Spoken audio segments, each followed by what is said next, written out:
kulankan wada tashiga oo ay wasaaradda awqaafta iyo arrimaha diinta dawladda federaalka Soomaaliya ay la yeelatay qaar ka mid ah shirkadaha diyaaradaha ee ka shaqeeya dalka ayaa waxa ujeedkiisu ahaa sidii loo horumarin lahaa dardargelinta fududeynta adeegyada duulimaadka ee cumrada iyo xajka iyo sidii loogu adeegi lahaa xaajiga Soomaaliyeed taasi oo ay kula saxiixdeen heshiisyo ku saabsan howlaha adeegyada cumrada iyo xajka. kulankan ayaa waxa ka soo qayb galay mas'uuliyiinta wasaaradda awqaafta iyo arrimaha diinta xubno ka socday qaar ka mid ah shirkadaha diyaaradaha ka shaqeeya dalka iyo marti sharaf kale. gudoomiyaha bicsada xajka ahna la taliyaha wasiirka wasaaradda awqaafta iyo arrimaha diinta xukuumadda federaalka Soomaaliya Dr. Maxamed Cabdiraxmaan Nadiif ayaa ka hadlay muhiimadda kulanka. midda ugu muhiimsan waxay tahay aslahay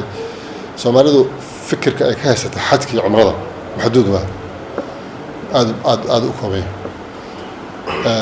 inta badan waxa dadka madaxooda ku jirta qof da'weyn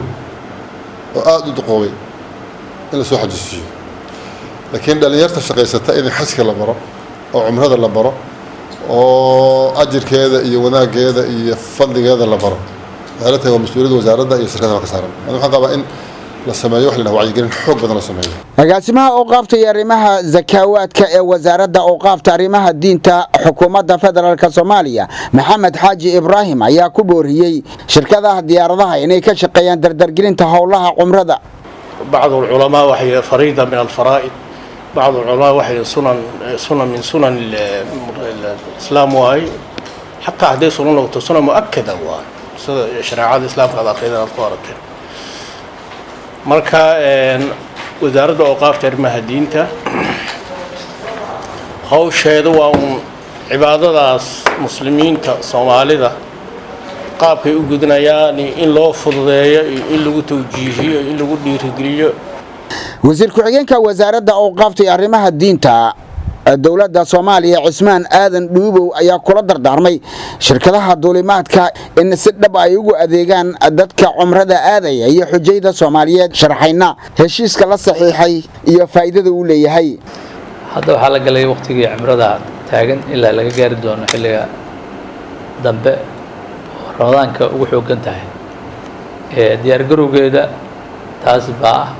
markii in kulankan hadda aad garan karto ويا مد ديرجلين أو كل ديرجلين دمان با شركة سيدا جاركة هذا أركيس الشيء سيدا وافق لقلي الشركة سيجار هاند لجوه ذلي هاي ذلك السعودية أنا قلنا كالين كعم كلنا هاي إن شقة غيبت عن كلنا هاي تكون من تجاز هي سيحة جاركة هوا عن فوضينا إيجنا سيء واحد كستو فوضانا إن نقرب كود تاجنا مركزته هذا ما ذلك مثال ويهين كنا ديرجلين إن عمرنا سنة كانت أي بلابنايس لا بلاب الدار ومد إيش نفسنا يلا. موسى عثمان أبتو تلفزيون كقرن كسومالية مقدشة.